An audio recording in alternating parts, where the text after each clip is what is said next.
Hello दोस्तों, ये है क्लास 6 साइंस का चैप्टर 1 का पार्ट 3 जिसमें मैंने आपको पूरा चैप्टर पार्ट 1 और पार्ट 2 में कवर करा दिया था।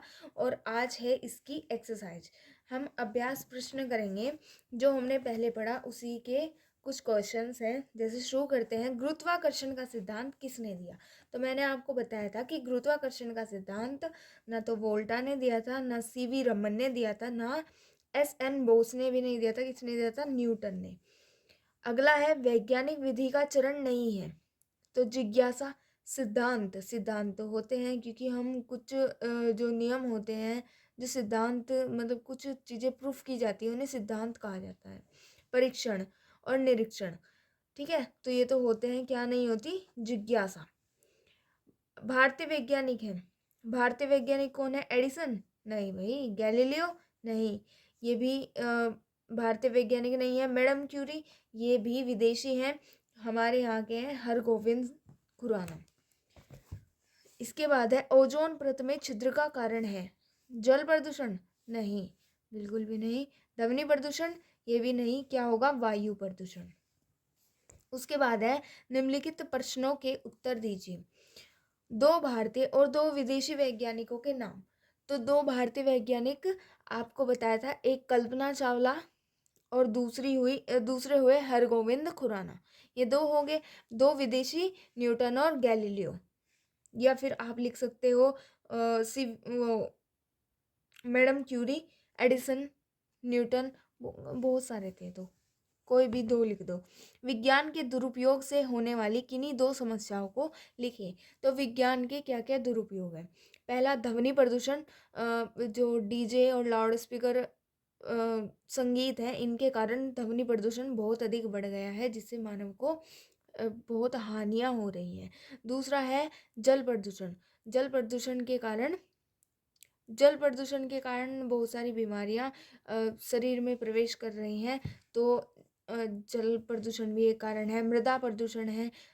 खाद और उर्वरक गिरने की वजह से, कीटनाशक दवाई गिरने की वजह से मृदा प्रदूषण हो रही है। और किसान के जो मित्र कहे जाते हैं, केचुए और सांप, वो भी अब बहुत ज़्यादा हद तक मर रहे हैं।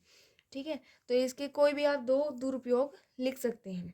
उसके बाद है थर्ड, मिलान करने हैं। डॉक्टर एपीजे अब्दुल कलाम किससे संबंधित है? तो कंप्यूटर? नहीं। Radium dynamo? तो प्रक्षेपण शास्त्र यानी मिसाइल। जो मिसाइलों के क्षेत्र में काम करते हैं उसे प्रक्षेपण शास्त्र कहते हैं। Madam Curie? मैडम क्यूरी ने रेडियम और पोलोनियम की खोज की थी। उसके बाद है चार्ल्स बेबेज, इन्होंने कंप्यूटर बनाया था। माइकल फेराडे, फेराडे ने डायनेमो और गैलीलियो ने दूरबीन बनाई थी। ठीक है, उसके बाद है अगला है, इनमें रिक्त स्थानों की पूर्ति करनी है। तो एक दूरस्थ शैक्षणिक उपग्रह है। तो दूरस्थ शैक्षणिक उपग्रह कौन सा है? एडुसेट। कौन सा है? एडुसेट। उसके बाद है, वायु यातायात का साधन है। तो हम मतलब कि वायु मार्ग से यातायात कर सकते हैं, एक जगह से दूसरी जगह जा सकते हैं। तो उसका कौन सा साधन है? तो हवाई जहाज। तीसरा है, यूरिया के अत्यधिक उपयोग से कौन सा प्रदूषण हो रहा है? यूरिया कहाँ डलता है? मृदा में, यानी खेतों में। और खेतों से फिर कौन सा प्रदूषण होगा? मृदा प्रदूषण। उसके बाद है, प्राचीन काल के महान शल्य चिकित्सक थे। तो शल्य चिकित्सक कौन थे? सुश्रुत। कौन से थे? सुश्रुत। उसके बाद है, परमाणु बम कहाँ कहाँ गिराए गए थे? नागासाकी और हिरोशिमा में। अगला है, इन प्रश्नों के उत्तर एक शब्द में दीजिए। तो दूर देशों की घटनाओं का सचित्र जानकारी देने वाले साधन का नाम, यानी ऐसा साधन जो चित्र भी दिखाए और मतलब कि आवाज भी आए। ऑडियो और वीडियो दोनों इकट्ठा ही मिल जाए, तो ऐसा कौन सा है? टीवी या टेलीविजन। विद्युत बल्ब के आविष्कारक कौन थे? Alva Edison. किन्हीं दो अंतरिक्ष वैज्ञानिकों के नाम। तो अंतरिक्ष वैज्ञानिकों के नाम जो हैं, कल्पना चावला और राकेश शर्मा।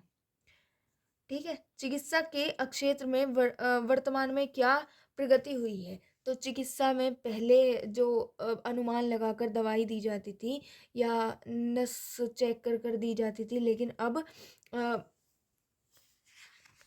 ब्लड टेस्ट और यूरिन टेस्ट और मतलब पूरी सभी टेस्ट करने के बाद तभी दवाई दी जाती है। तो चिकित्सा के क्षेत्र में ये वृद्धि हुई है, जैसे एक्सरे हो गया और ब्लड टेस्ट हो गया और यूरिन टेस्ट हो गया, तो इन सब के कारण चिकित्सा में वृद्धि हुई है। वर्तमान समय में संचार माध्यम के साधन क्या थे? संचार माध्यम मतलब कि हमें अपनी बात किसी दूसरे तक पहुंचाने के क्या साधन है वर्तमान समय में? वर्तमान समय में है कंप्यूटर और मोबाइल फ़ोन, टेलीफ़ोन। भाई किसी को कोई भी सूचना देनी है तो फ़ोन कर लो, ठीक है? कंप्यूटर से मैसेज या ईमेल कर दो, तो ये सब संचार के साधन है। तो क्या लिख सकते हो आप इसमें? कंप्यूटर, टेलीफ़ोन और ईमेल।